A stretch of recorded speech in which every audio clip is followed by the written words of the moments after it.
कि स्वप्ने पश्यन्ति या कांतम धन्यास्ता सखियोषिताः। हे सखियों, हे गोपिकाओं, तुम कितनी भाग्यशाली हो, धन्य हो जो आपके स्वप्न में श्याम सुंदर आते हैं।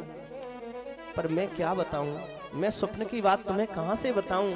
जिस दिन से श्याम सुंदर मुझे छोड़ करके गए हैं, उस दिन से बेचारी ये निद्रा भी बैरिणी उनके साथ चली गई। कि स्वप्ने पश्यन्ति या कांतम धन्यास्ता सखियोषिता अस्माकं तु गते कांते गता निद्रापि बैरिणी। ये बैरिणी नींद भी तो उन्हीं के साथ चली गई। जब नींद ही नहीं आएगी तो स्वप्न आएगा कहां से। उद्धव जी कदम्ब के वृक्ष से सिर लगा करके इनकी बातें सुन रहे, तभी तक एक भौरा आ गया। ये भौरा किशोरी राधा रानी के चरणों में गुनगुनाने लगा। बोले देखो देखो, गोपियां कह रही हैं, ऐसा लगता है कृष्ण ने अपने मित्र को भेजा है हमें समझाने के लिए कि मधुपकितव बंधो मास्पृशांघ्रिं शपथन्या कुच विलुलितमाला कुंकुमस्मश्रुभिर्नः बहतु मधुपतिस्तन्मानिनी नाम प्रसादम यदु सदसि विडम्यम यस्य दूतस्त्वमीदृक्। अब वो भौरा से बातें करने लगी। गोपियां कहती हैं ऐसा लग रहा है कि श्याम सुंदर ने अपने मित्र को हमें समझाने के लिए भेजा है। जिस प्रकार श्याम सुंदर काले हैं वैसे ही भौरा भी काला है। ए भौरा, हम तेरी बातों में आने वाली नहीं है। तू हमारे चरणों में गिर करके हमको मनाने का प्रयास करता है।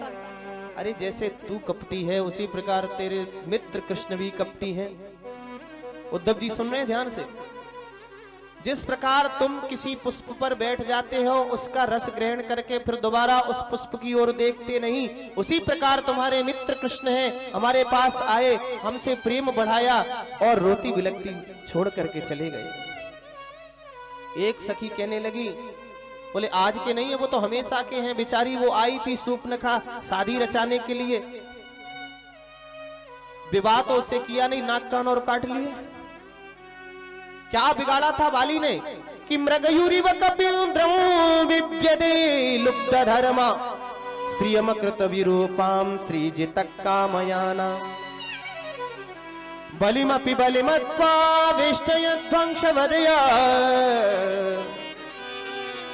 तदलमशित सख्यै दुस्त्यजस्तत्कथार्थः। क्या बिगाड़ा था बाली ने, छुप करके बाण मार दिया, उसको मार डाला। अरे इतना ही नहीं, बेचारे बलि ने बड़ी श्रद्धा से 3 पैर भूमि दान किया, 1.5 बिलात के बामन बन करके पहुंच गए और सब कुछ नाप लिया उसका। आज के नहीं, हमेशा के ऐसे ही हैं। गौरा ने कहा जब ऐसे ही हैं तो प्रेम क्यों करती हो। बोले प्रेम की मत पूछो कि यदनुचरित लीला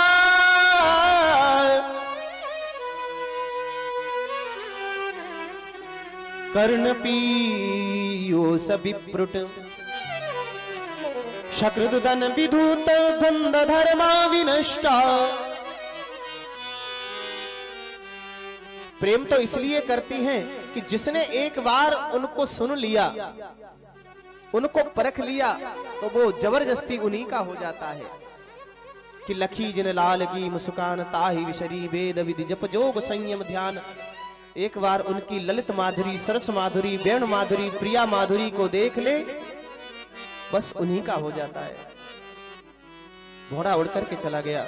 उद्धव जी बाहर निकल करके आए, देवियों मैं बहुत देर से आपका सत्संग सुन रहा हूं, किसके लिए ऐसे विलाप करती हो, किसके लिए रोती हो। कि न माता न पिता तस्य न भार्या न सुतादयः नात्मीयो न परश्चापि न देहो जन्म एव च। न जिसका कोई अपना है, न कोई पराया है, न कि माता पिता है, न भाई बंधु है, तुम उसके लिए रो रही हो। अरे देवियों, अपने मन को एकत्रित करो, निर्गुण ब्रह्म की उपासना में लगाओ, तुम्हारा भटकाव खत्म हो जाएगा। इस बात को सुनते ही टेढ़ी नजर से गोपियां देखती हैं। बोले ज्ञानी जी, उद्धव मन ना रहे 10-20।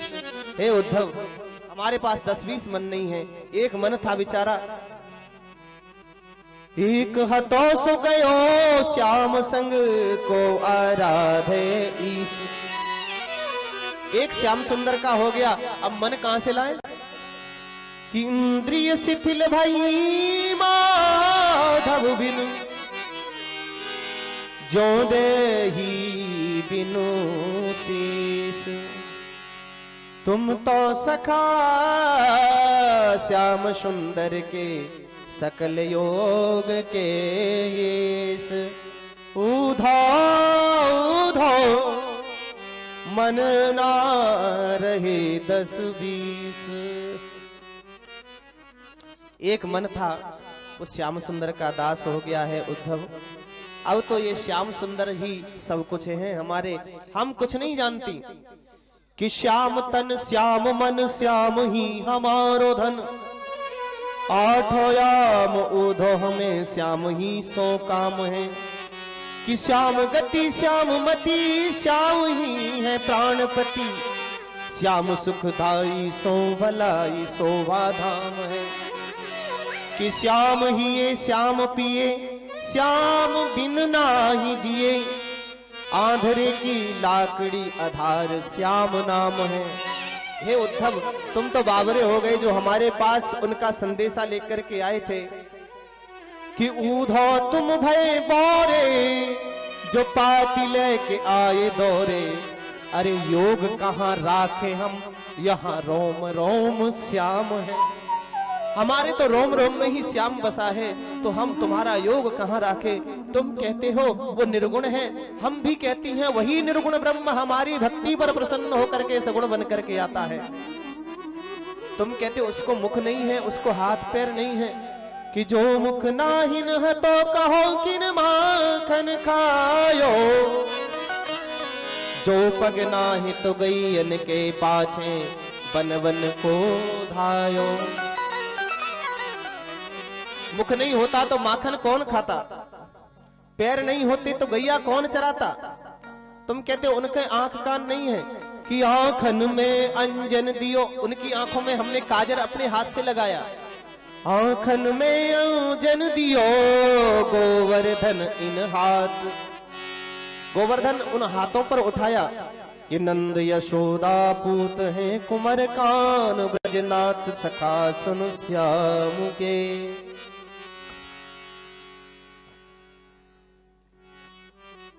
बोल वृंदावन बिहारी लाल की जय हो।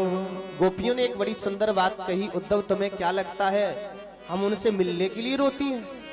यदि मिलने के लिए रोती होती तो गोकुल से मथुरा ज्यादा नहीं दूर नहीं है, 12-14 किलोमीटर है।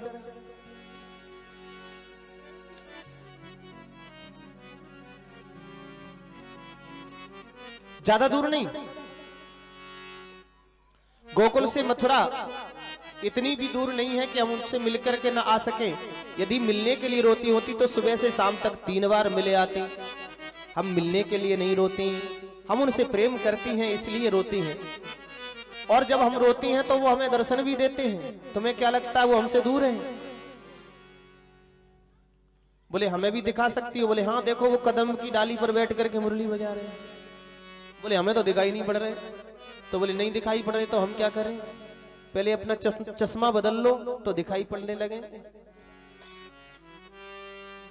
ज्ञान की दूरबीन से देखोगे तो वो शायद दिखाई ना पड़े, लेकिन भक्ति के चश्मे से देखोगे तो रज के कण कण में वो दिखाई पड़ेगा। ऐसा कहकर के गोपियां रोने लगीं। और जब गोपियां रोई हैं तो श्री सुखदेव जी कहते हैं राज राजेश्वर उनकी आंखों से आंसुओं की धार बह चली। वही आंसू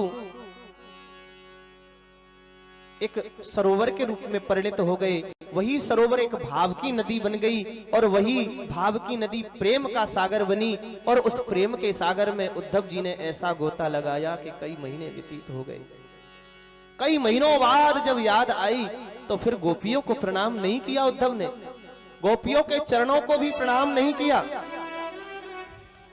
श्री सुखदेव जी कहते हैं राजन उद्धव जी तो गोपियों के चरणों की धूल को प्रणाम करते हैं